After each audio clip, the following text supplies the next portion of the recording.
In Japan, they have a way different solution to these kinds of problems. It's called Harry-Carry.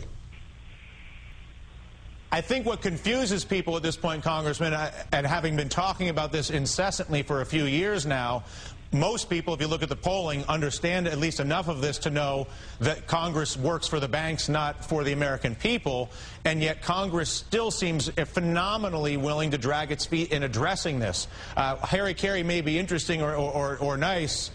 We're probably not going to see it. We live in a democracy where we're told we elect people who look out for our interests, and yet the same people are creating laws that allow this group to con the American people out of the largest transfer of wealth in the history of the world with no consequences.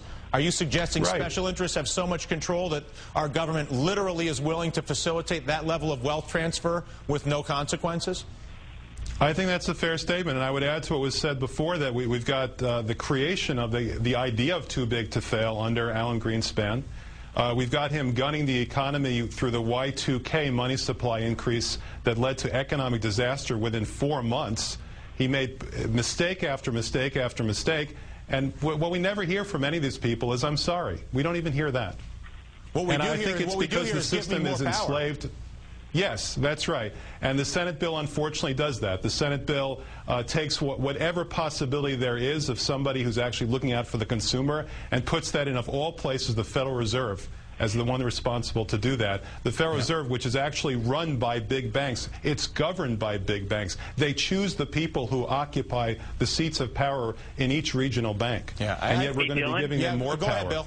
Dylan, you know, if the American banking system, if the directors and higher-ups there were held personally liable for some of the problems, as they are in Brazil, for instance, and as they used to be in this country 70 years ago, then you might get a level of oversight on the banks and have them pursue policies that we would wind up finding less odoriferous.